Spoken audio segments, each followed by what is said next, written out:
Well, good evening, everyone. I'm Todd Fansler, a member of the Caring for Creation group at Bethel Lutheran Church. I'm delighted to welcome you to this evening's webinar with our special guest speaker, the Honorable Bob Inglis. Now, we hope that you'll take an active part in our webinar by submitting questions and comments during his talk. It's easy. Just type your question or comment using the chat feature of Zoom. On my laptop screen, there's a chat button at the bottom center of the screen. On an iPad, the chat button is probably in the upper right corner.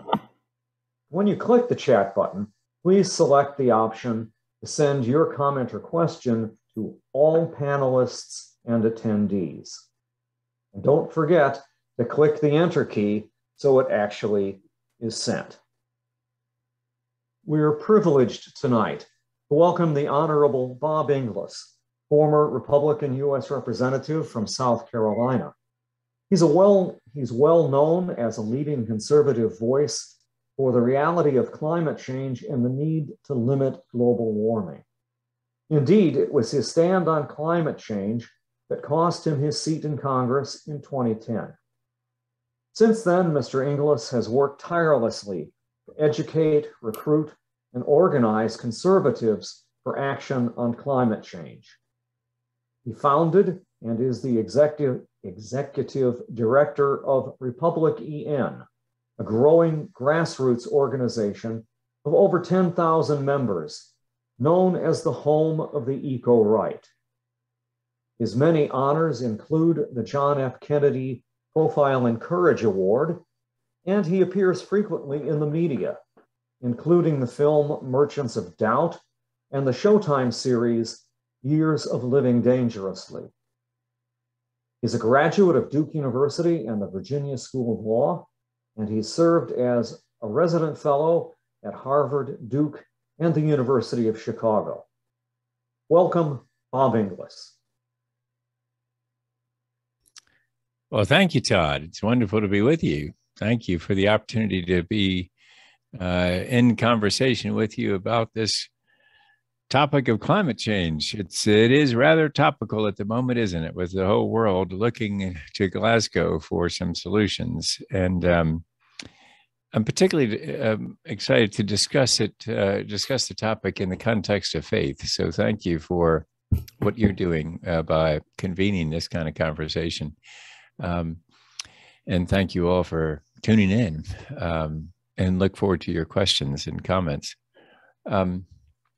So the first thing probably I should do is explain how a conservative got involved in climate change, because it's a liberal issue, right? So I probably need to explain that. And then maybe run through the three policy options available to us as a country and really as a world. And then open up for your questions and comments. And I guess I should start also by mentioning my friend Tia Nelson, who connected us.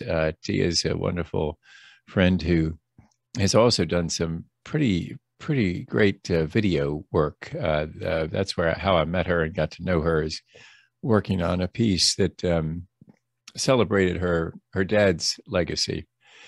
So, how did this conservative get all hepped up on climate? Well, it's like this. My first 6 years in Congress, I said that climate change was nonsense. I didn't know anything about it except that Al Gore was for it. Okay, I admit that's pretty ignorant, but that's the way it was for my first 6 years in Congress. Al's for it, I'm against it. And then I was out of Congress for 6 years doing commercial real estate law again in Greenville, South Carolina. Had the opportunity to run for the same seat, the 4th District of South Carolina. That's Greenville, Spartanburg, South Carolina, one of the 7 now it is U.S. House districts in South Carolina. When I was in Congress, we had 6, so we've grown so much we've got a 7th district now. So I had the same, I won the same seat again in 2004, but in that race, that 2004 race, my son came to me. He's the eldest of our 5 kids. And he said to me, "Dad, I'll vote for you." because he just turned 18. So he's voting for the first time in 2004. He said, Dad, I'll vote for you, but you're going to clean up your act on the environment. His 4 sisters agreed. His mother agreed. That was a new constituency, you know. Those people can change the locks and the doors to your house. You need to respond to that constituency. So that was step 1 of a 3-step metamorphosis. And by the way, my son was going to vote for me no matter what, right? It wasn't in his economic interest to vote against me. He was in college at the time, or just started college.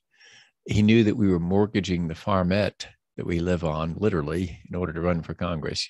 You know what a farmette is, right? That, or what I call a farmette is, it's 23 acres, and we pretend to be farmers. You know, we got a great big garden and 20 chickens and 3 horses, and we pretend to be farmers. So Robert knew we were mortgaging the farmette. He was going to vote for me no matter what, because you really can lose by 1 vote, you know. And so I think what he was really saying was, Dad, I love you, and you can be better than you were before. So how about make this Inglis 2.0, the new and improved version? So that was step 1. Step 2 was going to Antarctica with the science committee and seeing the evidence in the ice core drillings. We can go into that if you want to in the Q&A time as to what that evidence is. And then the 3rd step was something of a spiritual awakening on another science committee trip, which seems improbable, doesn't it? A spiritual awakening on a godless science committee trip, because we all know that all scientists are godless, right?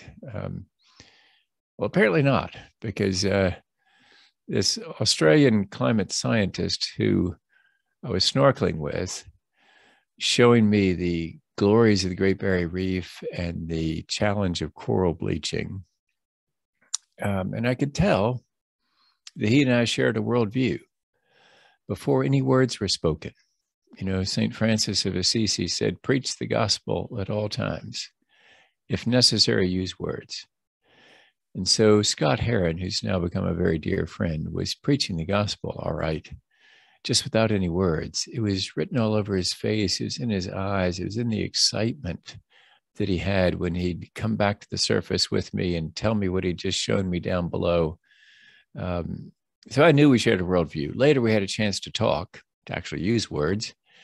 And he told me about conservation changes that he was making in his life to love God and love people that come after us. Scott rides his bike to work, does without air conditioning as much as possible in Townsville, Australia, a pretty hot place. Hangs the family's clothes out on the line, all to consciously love people coming after us. So I got right inspired. I wanted to be like Scott, loving God and loving people. So I came home and introduced the Raise Wages, Cut Carbon Act of 2009. That's a revenue neutral, border adjustable carbon tax. It didn't go well in the 4th District of South Carolina. That and some other heresies got me tossed out in a Republican primary in 2010. So I'd been in 6, I was out 6, came back for what I thought was going to be a long time. It ended up being just 6 because of being tossed out in June of 2010. I got 29% of the vote in a runoff. The other guy got the other 71% of the vote. Which is a rather spectacular faceplant, you know, in politics. Usually after 12 years, you don't just get 29% of the vote. But the Tea Party was on, and I thought I was a nice enough guy to be invited to the party, but I was specifically uninvited to said Tea Party because it appeared that I'd crossed to the other side, that I was marching with Al Gore or something on climate change. And so at that point, a foundation came to me and said, you know, Inglis, you're an unusual zoo animal, an actual conservative. You know, lifetime ratings, let's see, 93 American Conservative Union, 100% Christian Coalition, 100% National Right to Life, A with the NRA, 0 with the Americans for Democratic Action, that's a liberal group, And 23, by some mistake, was the AFL-CIO, the labor union. I was really hoping for a 0. I don't know how I got a 23. So they said, an actual conservative who says climate change is real, will you speak and write for the proposition? And so that's what I've been doing ever since. It's now this thing called republicen.org. We'd love for you to join republicen.org. If you're a conservative and you care about climate change, we need you. We need you to stand with us because we got about 12,000 people in the community. It's facilitated by a team of 6 of us. We probably need a 0 or 2 on the end of that 12,000. Probably necessitates a 0 or 2 on the end of our budget. But the way you can help is either that way or by just joining us. If you go to republicen.org, you'll see the join button on every page. Anywhere you go on the site, it'll follow you. That join button will. It takes about 45 seconds. And all we need is zip code and email address, and we'll give you all kinds of materials to help you, especially as Thanksgiving dinner is coming, and Uncle Charlie is coming. And we can give you some materials to prepare for that conversation with Charlie, because we really need Charlie in on this thing. He's gotten some bad information. We need to turn him around. So join us, and we'll give you those materials, and we'll be a resource for you. And you can help us make the case to Republican members of Congress, especially, that it's a thing now. Back in 2010, it didn't seem to be a thing. Conservatives concerned about climate change is not a thing. Now, 10 years later, it's getting to be quite a thing because sadly, our work is becoming a lot easier. People are aware of climate change now. And so things have turned. It's not like it was in those dark days of the Great Recession. And so we just need people to be visible in a constituency that supports action, and then we can expect politicians to respond to that constituency. A little bit like the way I responded to my son, the 18-year-old who told me, I'll vote for you, Dad, but you're going to clean up your act on the environment. So that's how I got to this, how I got so hepped up on climate change. Maybe what I should do next then is describe these 3 policy options that are available to us. And at some points here, I'm going to sound like an economist. I'm not. I just play one. And we try to popularize economics. And I hope that I can explain it in ways that make sense. Because we make all this sort of complicated, this climate science and the solutions, but really it's not that complicated. The science isn't complicated at all, actually. The chemistry has been known since the 1800s that if you burn hydrocarbons, you will end up with an increased amount of CO2 in the atmosphere.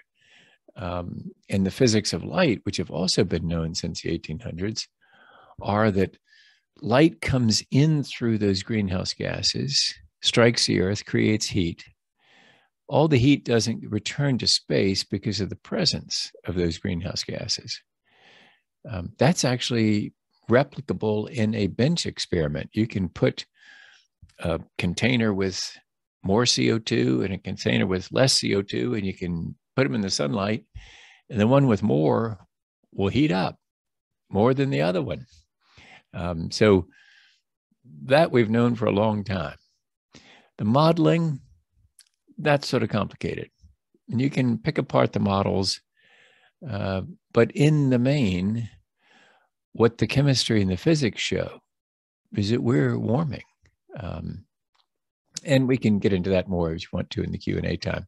And then the solution, which I hope I'm not going to make too complicated, because it really is not that complicated. It's basically 3 buckets that the solutions fall into. You can You can say that what we need to do is regulate emissions, incentivize clean energy, or price in the negative effects of burning fossil fuels. And really, all the options fall into one of those three buckets. So the regulatory approach, that first one, comes naturally to people who believe in the effectiveness of government, and it's a responsible, respectable position. It's not our choice at republican.org, because as you can imagine, as conservatives, we sort of break out in hives at the mention of the word regulations. But even if we weren't conservatives, and even if we didn't have that reaction to regulations, we'd recognize a limit to that approach. And it is that you can't regulate Chinese emissions from here in America. And that's a real problem, because climate change is a worldwide challenge. Emissions anywhere are climate change everywhere. So if we don't get China in on this, it's really not worth doing. And let me explain why. If we regulate here and they don't regulate there, manufacturers may pick up and move from here to there. Once they get there, they're going to emit more CO2 than they were emitting in their processes here. Reason? We're way more energy efficient than China is. And so if you have that problem, it's called leakage. If you have the problem of people outsourcing to China and producing there what they could have been producing here, not only do you lose the jobs, but you also go downhill on solving climate change. Now, you do clean up local air, and let's admit that that's a good thing, right? By regulating here, you can. I was in Los Angeles last week speaking to some various groups, and regulations have worked in California. I, a conservative, have to admit that. It used to be that you couldn't see the hills from downtown LA, but now with very stringent regulations on air quality, they've pretty much cleaned that place up. And so you can see the hills now. So regulations work locally, but the question is, can you get China and the rest of the world in that way? You could rely on moral suasion. In other words, we're doing these regulations. Don't you want to do them, China? Well, it's not working out so well for us when it comes to human rights. So I'm not sure it's going to work on climate. So that's the first option, is regulate it. Second way to do it is to incentivize clean energy. And if I were still in Congress, I'd be voting for some of these things. Some of them are in the reconciliation bill pending in the Senate. The expanded credits for wind and solar. If those were in a freestanding bill, I'd vote for them, because it's something you can do right now and improve the situation here. But I'd have to admit that this incentivizing approach, which will be the first resort of many fellow Republicans, this is probably where they're going to go to first in solving climate change, because it's sort of easier to vote for giving tax benefits to corporations that do renewable energy than it is to do some of the other stuff. The other stuff may be heavier lifting. So it's a pretty easy vote to say, yeah, let's just incentivize wind and solar, give them a better credit. And so I'd vote for that stuff. But the limit is this: it might not solve the worldwide problem of climate change, because the question is whether the rest of the world can afford that technology, because we're very rich here. Some of us might not feel so rich tonight, but if we have centrally heated or air-conditioned space, if we got a water heater, hot water heater, and a flush toilet, we're living better than an awful lot of people in the world and most people in all of human history. So we're pretty rich here. And these kind of incentives will work in rich America. Challenge is, you can't incentivize Chinese corporations through the American tax code because they don't pay American taxes. And you also have this problem that will the cost of the technology come down? The argument for that is, yeah, it will. Early adoption in America will make the price of this clean energy equipment come down so the rest of the world can afford it. Sure hope so. I don't know so, because there are relatively few customers for that technology. If you think about it, there may be, 20, 30,000 firms in the whole world that make electricity for customers. It's very different than, say, the cell phone market. In the case of cell phones, there's 7 billion people around the world that would like to have one in their pocket. When you have a market that big, the price of each unit comes way down as free enterprise competes to deliver cheaper and better and faster, better batteries, cell phones, right? But if you have a market that's limited to only 20 or 30,000 customers, it's sort of hard to see how the price comes crashing down. And if it doesn't come down enough to be affordable in the developing world, well, once again, we're not solving climate change. We've cleaned up local air. That's great. We have fewer asthma cases here. We'll have a longer life expectancy, be able to see the hills and the mountains, enjoy clean air. That's great. All good. But we might not be solving climate change yet. So then the third option, which obviously you can tell I prefer because it's one I'm saving for last, is to price in the negative effects of burning fossil fuels, because we think that that will unleash the power of free enterprise innovation better than regulations or incentives could ever imagine. And this is the way that would work. It'd be a carbon tax. Tax? Who wants a tax? And is this a conservative we're listening to? He just said he wants a new tax. Yeah, I do. I want a carbon tax, a price on carbon dioxide, just like what Milton Friedman told us to do when he was alive. There's a great clip on our website. Again, if you go to republican.org, you'll find in the video section or the resources section, the video tab, and you'll see a 2-minute clip from Milton Friedman on the Phil Donahue show. And some of you are old enough maybe to remember Phil Donahue and remember that Dr. Friedman was one of Reagan's economics advisors, a father of modern conservatism. Conservatives know to sort of bow at the mention of his name, and so Dr. Friedman's on with Phil Donahue, and Phil asks him, what do you do about pollution then, Dr. Friedman, if you don't want to regulate it? Friedman says, you tax it. You tax pollution.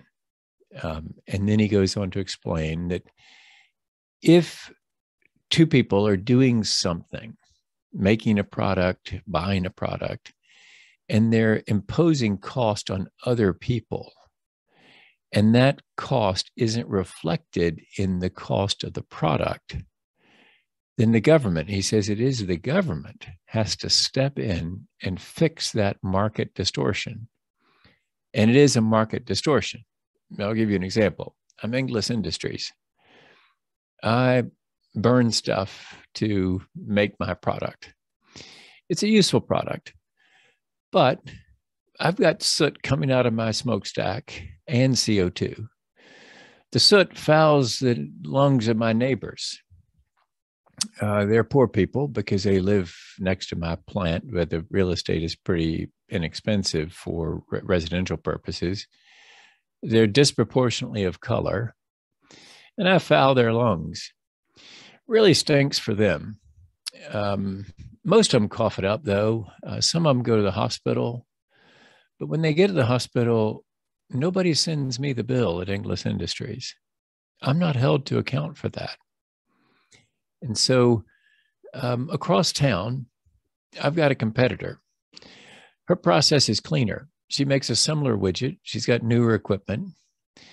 But I beat her every day in the marketplace because I get to dump some of my cost onto my neighbors. If you make me accountable, even biblically accountable, say to me, Inglis, listen, you can't do on your property something that harms somebody else's person or property. Hold your ash in your stack, sequester your CO2. I'm heard to say to the local member of Congress, terrible idea. If you do that, I'd have to buy all this new equipment. You know what happened then? I'd have to increase the price of my widget that I'm selling to customers. And we dream of the day when conservatives especially look back at me and say, go ahead, Inglis, buy the new equipment and level playing field competition with the gal across town. And what you may find out, Inglis, is you lose to the gal across town in that competition because she is making a product that's cleaner. And once we bring accountability to Inglis Industries, we as consumers, the rest of us as consumers, will see that cleaner is actually cheaper. Once you put all those external costs back into the cost of the product.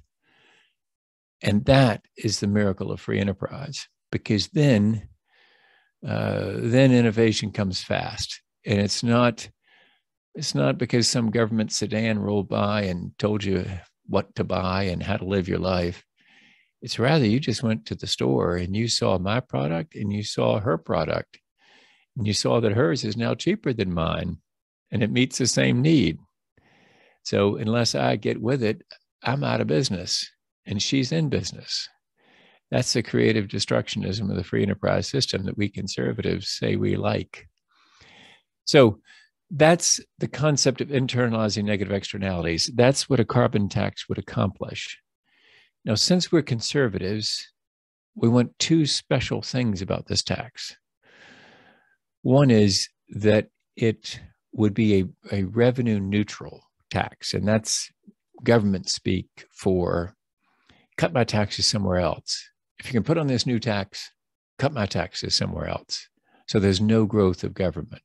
This isn't a ruse to make a bigger government. The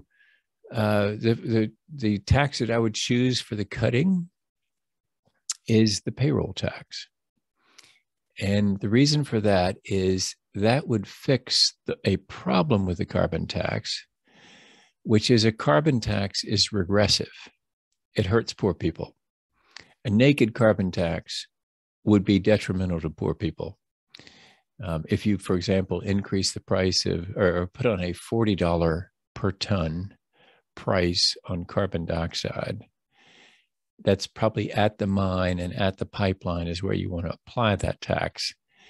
It's called an upstream application of the tax because there are only 2,000 companies in America that make, that put petroleum and other petroleum products in pipelines or mine coal, just 2,000 companies.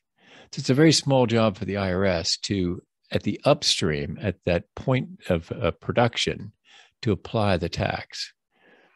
And if you do that, you put on a $40 per ton price on carbon dioxide, let's say, it increases the price of gasoline at the gas pump by 36 cents a gallon. Now, for some of us, that's not a problem. For others, it's a big problem. 36 cents, especially if you, like I was mentioned, I was in LA recently, and a fellow told me that his family had to live 2 hours away from LA and commute 2 hours to their work. That'd be a big deal for them, that 36 cents a gallon. So it's regressive. That's the point. That's the problem with a carbon tax if it's by itself. And by the way, I think conservatives should be very concerned about regressivity, because what we say we believe is equal opportunity. We don't believe in equal outcomes necessarily. We believe in equal opportunity. And so we should be the first to raise this concern about a carbon tax and not rely on our friends on the left to raise it, but raise it as conservatives and say, listen, we're out to prove that our philosophy works for poor people as well as wealthy people. If it works just for wealthy people, it's a pretty sucky philosophy. If it works for poor people as well, it's worth looking into. So I'd cut the payroll tax in order to fix this regressivity. And that's because the payroll tax is regressive. It's the most regressive tax we've got. If you work at McDonald's, a second job, you're paying 12.4% on the first dollar you make at McDonald's.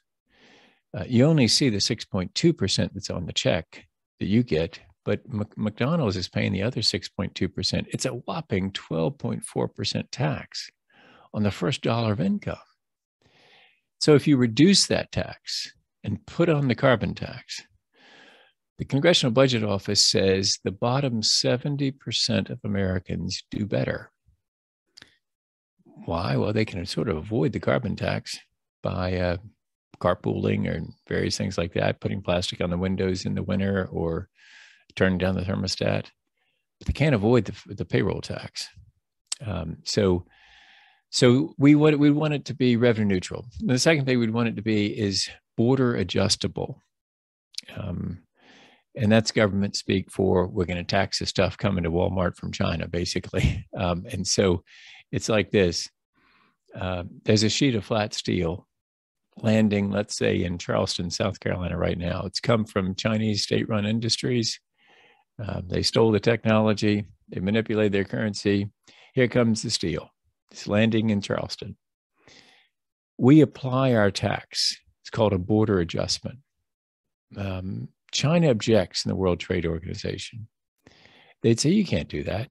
That's an impermissible tariff. We defend based on precedents in the chemical industry that say you can have a content tax based on the content of the stuff coming into your country. And you can tax it based on the content. And this would be a carbon content tax. If we're right and the WTO upholds our tax, China, 24 hours later, because they do have an amazing way of reaching consensus, you know.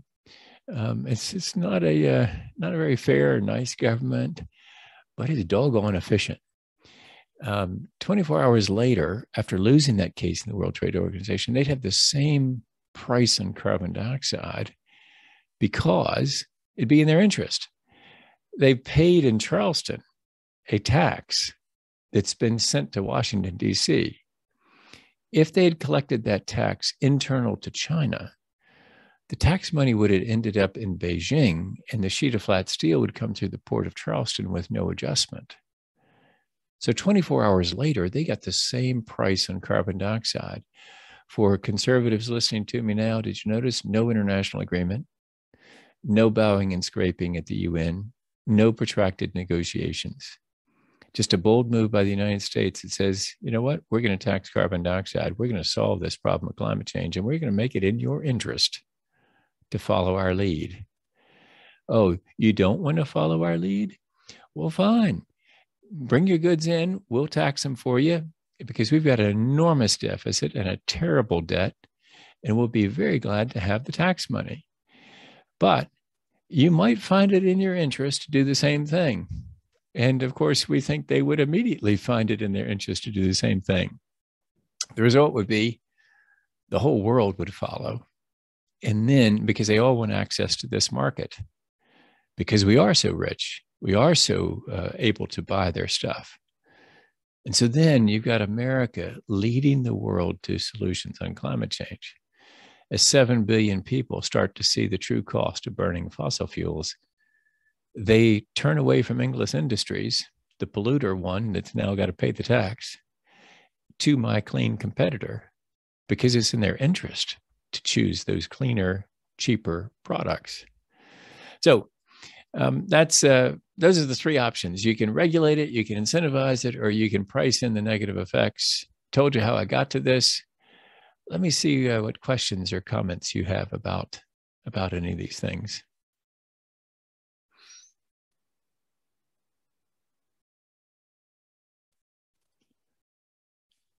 And I hope that either Tom or Todd or someone's going to help us sort through the questions. Are you able to see them okay, Bob? Oh, let's see. Yeah, in the chat there. I've unmuted myself now, and Okay. I'm able to. This is Tom Solheim, Hey, Tom. Mr. Inglis, and thank you for that magnificent explanation of your journey to this point and the very effective and well thought out solution that you are campaigning for. And the first question I'd like to ask is, how is this going? How is this campaign for a carbon tax moving? Is that fitting into the global structure of people becoming more aware and willing to take action? Or in other words, what, if anything, is giving you hope and comfort at this time? Well, the things gives me hope. Sadly, our job's getting easier. Climate change is becoming more and more obvious to people here in America, because elsewhere in the world, really, people want to act. It's really up to us. We're the ones that have been fairly slow in this, us here in America. And so the thing that I'm seeing is, for example, the EU is talking about a carbon border adjustment, the thing I was just talking about. In 2023, they plan on taxing carbon dioxide content in the goods coming into the EU. That's caused Russia within the last month. Russia, the organized crime syndicate. I was on Foreign Affairs. We used to say it's not a country, it's an organized crime syndicate. But that action by the EU has caused even Russia to talk about a carbon tax. Why? Well, Russia plans on selling a lot of natural gas to the EU through for example, the Nord Stream pipeline that's just been finished. And so if they just sit back and do nothing, the EU will tax it for them. And the tax money will be headed to the EU. If Russia taxes it internal to Russia, then the tax money ends up in in Moscow, and the gas would come through the Nord Stream pipeline without any adjustment. And so that's what gives me some hope, Tom, is it's already happening. We're a little bit late to that party. And I happen to believe, though, that America is the indispensable nation to really solving this because of the power of our marketplace. And if that's true, that we're the indispensable nation, then the indispensable partners are actually conservatives in America, because we're the ones that so far have been a little bit absent from the conversation. And we need to get there, get into the conversation. And I am seeing signs that that's happening. And so the last part of what I'd say about that is that, there was this terrible decade of disastrous disputation, we call it at republican.org. We don't call it denial because that offends the people who say, listen, don't equate us with Holocaust denial. We're not Holocaust deniers, they say. And so we give them the courtesy of calling them disputers. So there was this decade of disastrous disputation. It started in 2008. It's hard to remember this, but early 2008, Newt Gingrich was on the couch with Nancy Pelosi in an ad. If you Google Gingrich, Pelosi, and couch, you'll find the ad. We don't agree on much, do we, Newt? No, Nancy, but we agree climate change is real. We need to do something about it. That was early 2008. By the end of 2008, Newt had switched. We don't know, he said, about climate change. Two things had happened in the meantime. One, the global financial crisis started in October of 2008. The wheels were coming off the financial system, and the Great Recession was starting. Second thing that happened was a secret Muslim, non-American socialist got elected to the White House in the person of Barack Obama. Actually, he's none of those things, but sadly, my party called him those names He's clearly not a socialist or non-American. He's and not a secret Muslim, based on that eulogy he gave, I would say, in Charleston, South Carolina, at the Mother Emanuel AME Church. And so there began the decade of disastrous disputation. But the good news is it ended in 2018 with Republicans losing control of the U.S. House, and it dawning on Kevin McCarthy, the Republican leader, that he'll never be Speaker if he can't win suburban districts. And he knows he can't win suburban districts with a retro position on climate change. And so Kevin McCarthy, who has a longer time horizon than Donald Trump, Donald Trump was just hoping to eke out one more victory. And maybe that's still what he hopes for, is one more victory. And he's doubling down on climate disputation, thinking just one more is all I need. Kevin McCarthy, on the other hand, wants to be Speaker in 22, 24, 26, 28, 30, 32. He'd like to be Speaker all those years.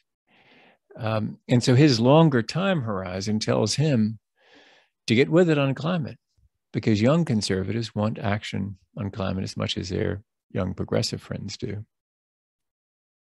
So that gives me hope. Thank you. That is a very good insight in picking apart the situation. Here's another question that has come in. What expectations do you put on individuals to lower their carbon footprint? How does that fit into the proposal you're in favor of? Yeah, it's the key to it. We all need to see the true cost of the burning of fossil fuels. And once we see that reflected in products, we'll start choosing the cleaner products. I'll give you a very concrete example. We recently were doing a field trip, we call it, with Maria Salazar, a freshman member of Congress, Republican in Miami, taking her out in the Biscayne Bay to see a king tide. And so we need to go shopping ahead of time at the Publix grocery store down there. And we were looking for forks and spoons. Well, all they had was plastic. If we do this carbon tax, the price of those plastic forks is going to go up, maybe enough to enable a South Georgia tree farmer to make wooden forks and spoons. And in the future, on the shelf, we might find wooden ones that are cheaper than the plastic ones, because the plastic would then carry the weight of this carbon tax onto the shelves at the Publix grocery store, whereas that renewable resource of chopping down some loblolly trees that he just planted 20 years ago and turning them into spoons and forks would actually be cheaper than the plastic ones. And then not because any government told me I had to, or anybody regulated me, but rather just go to the shelf and see, oh, there's some cheap ones, they're wooden, and they're the more expensive. I think I'll take the cheaper ones, thank you. Doesn't mean that if you particularly like plastic forks and you want to have a plastic fork, well, fine, buy the more expensive one. It's your freedom. But a lot of people are going to be like me, picking that cheaper one. I would have gladly picked the cheaper wooden one if it were available that day in Publix. And that's the way it works. And that's what Milton Friedman would say is the way to fix it, is just to show the consumer the full cost and then count on them to do what is in their self-interest. And in this case, it'd be enlightened self-interest, because it actually helps us solve climate change. Another of the viewers has asked this question, Mr. Inglis. Republicans have sometimes been on board with other policies that would seem to be a good reaction to climate change. And I wonder how we wonder how you think these policies fit into the overall scheme. One would be putting a little more support for nuclear power. Another might be to support natural gas as a transition in reducing carbon. Another would be supporting carbon recapture and dealing with the carbon directly. Do any of those fit into the carbon tax proposal? Yeah, all three, I think. At republican.org, we're fans of nuclear. I hope we can make them smaller and more efficient as to run on an assembly line or come off an assembly line, rather than do what we attempted here to do recently in South Carolina that ended us up with a $9 billion hole in the ground in Jenkinsville, South Carolina, because we tried to build a gargantuan, specially designed nuclear power plant, and it went bust. The CEO of the company that was doing it is going to jail. It's just a mess, because when you build these specially designed gargantuan ones, the costs are enormous. But we have nuclear powered submarines. Some of you may have served on one. You don't, and those are small reactors. They can be made small to run a small city or parts of the city. And if they come off an assembly line, wow, that could be effective. Now, there is the issue of the waste, and we realize that it's a fallen world. And in this fallen world, there are trade-offs. And one of them is the waste. But that's better in not just my opinion, but in the opinion of people like James Hansen and Bill Gates and a growing number of people on the environmental left who say build nuclear and build it fast, because it's emissionless power. And it can run big cities. We can do wind and solar in places. It's really great. It's sort of hard to run New York City or Mumbai with enough wind and solar, though. Probably need some nuclear to run those places. As to natural gas, yeah, we agree it's a bridge fuel. I don't think it's the end all, but it does mean that 50% less CO2 than coal-fired electricity. So that's a good thing. Very important, though, and this is where I got to admit that there's probably a regulatory solution. And mark those words. In other words, I'm saying there's a regulatory solution, not just the pricing solution on that one, because fugitive emissions of methane, in other words, the leaks from the wells, the leaks from the pipelines, really won't be addressed too well by a carbon tax. It's probably going to have to be addressed by regulation. Those are, and then of course, carbon capture and sequestration, very important. If I were still in Congress, I'd be voting to spend money on research on all of that, and especially on direct air capture, which we're going to have to do. We're going to have to figure out a way to suck some of the CO2 out of the air, actually, and probably subsidize that heavily. But this is something we've got to do in order to keep below the 1.5. Good. And go ahead, Todd. Todd Fansler, I was just going to comment on your last comment that it seems clear that you do see some role for government in the coming to solutions to the big problem of climate change and global warming. And you articulated a few there in supporting advanced research and development on some of the solutions. I think an important question that just came in a moment ago from Janice is, I don't understand how fossil fuels will be phased out well before 2050 if a carbon tax is implemented. The Russians have a lot of fossil fuel. There's a lovely pipeline to carry it to Europe, and it would be convenient for the Europeans to use. Meanwhile, companies need capital to build solar and wind. Yep. The carbon tax is going to help all those economics.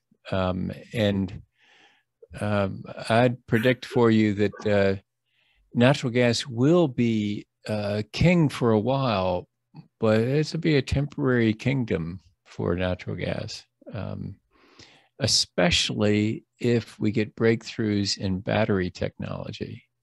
Because right now, here in America, for example, natural gas is the backup for the intermittency of wind and solar. You know, the wind doesn't run, it doesn't blow all the time, sun doesn't shine all the time, and when it isn't shining, blowing or shining, we crank up we crank up the natural gas plants to back them up. But when we get to the place of having better batteries, and I think that day is coming, that'll cut into that business of natural gas quite a bit. And so, and of course, if we do small modular nukes, it would cut into the nuclear. It would cut into the natural gas business as well. But I hear that I hear and receive the point. We need to act as quickly as we can. We don't want to have it just stick around forever as this kind of technology that we've got, and it's all we've got. And I think the key to that is a substantial price in carbon dioxide that is steadily rising. And if that's the case, and if we can get agreement across the political spectrum on that and make it bipartisan and therefore durable, we can go through this 30-year period of decarbonization. And the key is that it's going to take 30 years. It's a long process here. And it's also important just to think about how many presidencies and House majorities and Senate majorities will be in existence during that 30-year span. It's why this has to be bipartisan, because we can't do what Australia did. Australia did a carbon tax, undid it, did it, undid it. That we can't do. We lead the world. And if we're going to do this thing of really pricing carbon dioxide, we got to make that a durable policy and then stick to it.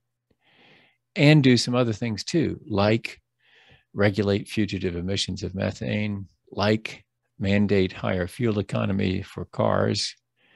Those are things we got to do, and got to stick to them in a bipartisan way. Are you getting traction with conservative leaders in Congress or elsewhere on the idea of the carbon fee and dividend? Yeah, mostly in private, though. They're waiting to see if there's a constituency for it. And that's why, you know, especially on the right, that's why we just need people to join us at republican.org so that Republican member of Congress can see that, hey, you know what, it's a thing. There are people who are actually conservatives who want action on climate change. And then what happens is politicians typically follow, they don't lead. And so when a constituency is established, they'll run around out front to lead it where it's going. But we need to show them there's a constituency. Otherwise, they're afraid to lead because they're afraid of getting shot in the back, basically. So we got to create that constituency to show them that there's support for action on the right. Todd, do we have time for one more question? Oh, sure. We have as much time as Mr. Inglis is willing to grant us. Well, I don't want to keep you. Let me paraphrase one of the other questions in the chat here, and it really relates to hesitancy in accepting the reality of climate change. I think the question implies that that's the fundamental problem, and as long as there are strenuous efforts to deny the reality of climate change, aren't we stalled? How do we get around that? Well, sadly, as I said earlier, it's getting easier for us. I wish it were, in a way, I wish it weren't getting easier, but it's getting easier. So, for example, I grew up at the coast in South Carolina, and right near Savannah, Georgia, in South Carolina, but near Savannah, Georgia. Fort Pulaski has a tidal gauge that you might have heard about here recently. 85 years of measurements, and last week broke the record at 10 and a half feet of a high tide. The three closest were all part of tropical storm surges. This was a sunny day experience last week at 10 and a half feet. The water's coming up. And people are sort of getting the memo that the water's coming up, and things, and the wildfires in the West, and the droughts in the where, and the changes in the crops in places like Wisconsin, and the changes in the maple syrup production, et cetera. All these things are happening, and people are getting the memo. So there are well-heeled interests that want to stop action. But I think that the cultural move here is about to overrun those interests. There were people that were opposed to Henry Ford's invention, saying it's a Molotov cocktail, basically. The thing can explode. It frightens the horses, kills people. All those things are true. Gasoline does explode. It did scare the horses. The tires weren't any good. People were having wrecks. But the technology improved. Now, what we need to do is now have a different technology that doesn't put all that stuff in the air. But the point being that things move along when people realize that, hey, there are other ways to do things besides what we've been doing. And that's what we've got to do, because we all sort of live in Missouri, the show me state. We all want to see that it works. And so all these exciting technologies, once we see them in operation, that's when it's going to be hard if you're in the buggy whip manufacturing business, because you can try to stop Henry Ford, but probably not going to work for you. Here's another question. One of the listeners wonders if there are any particular writings on climate change that have meant a lot to you.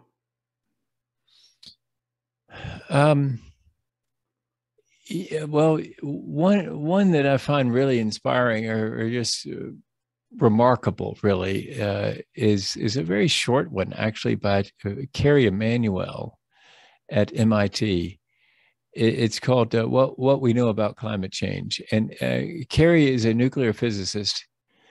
And to read the book, and like I say, it's a very short little thing. Maybe 40 pages, 50 pages long. It's really somewhat of a booklet. I just found it really sort of an occasion of praise. That amazing that what we've come to learn about the creation and how much we understand. We still have so much we don't know, and Carrie admits that in the book. That there's lots of things we don't know, but it's just sort of remarkable that sort of the predictability in the creation that's there as a result of the Creator is becoming more and more evident to us. And the Apostle Paul says in Romans 1, what may be known about God is clear from the creation itself. And so science, in my view, is sort of a search for a search for God and the rules that he's put in place, the principles that he ordered the universe with. And so that book is particularly exciting in that way, because you realize, wow, what a creation, what an amazing thing that we've been able to discover so many of the rules. And now then the question is whether we are going to be stewards now that we know how it works. And that's that's the role. That's why I'm excited to be talking to you all tonight and to see it in the context of faith, because really that is an open question about whether we will respond to our role, our calling as stewards of this creation.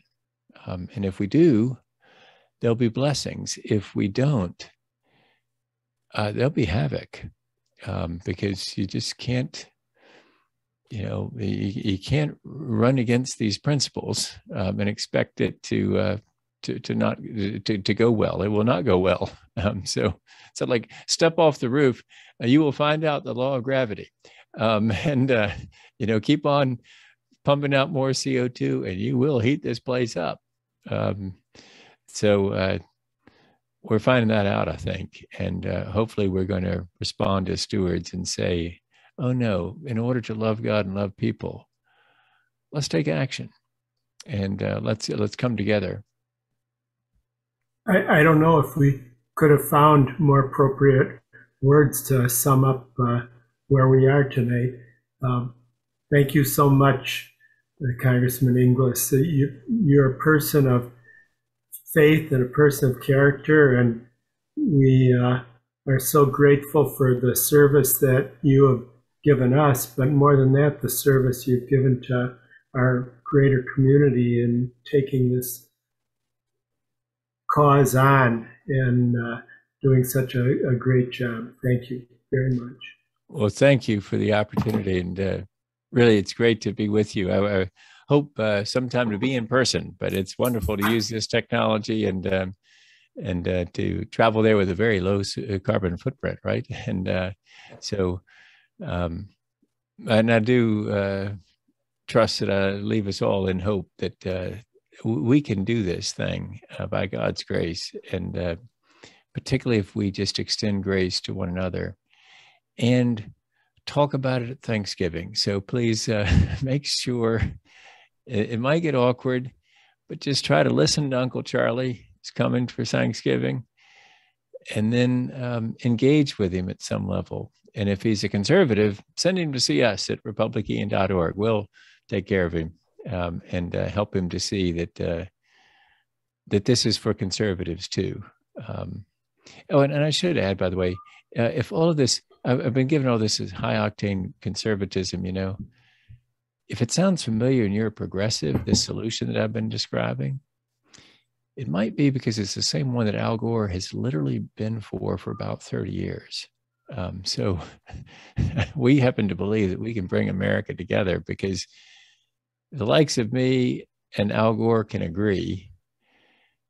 Maybe we can bring America together and lead the world to solutions. But it literally is the same solution that Al Gore has been for about 30 years. So that's why it may be sounding familiar if you're a progressive. But great to be with you. Thanks so much for the opportunity. Thank you. And I want to also extend thanks to Ashley Becker and Rob Colhep for their behind-the-scenes technical support, to Tom Solheim of Bethel, and to Price Atkinson of Republic EN for arranging our event, and to the Bethel Endowment Foundation for supporting some outreach publicity. And if any of our attendees know someone who would have liked to view this evening's event but couldn't, it's been recorded and soon will be on the Caring for Creation page on Bethel's website. So stay tuned for further Caring for Creation events starting early in 2022. And until then, good night, and may good health and the peace of God be with us all.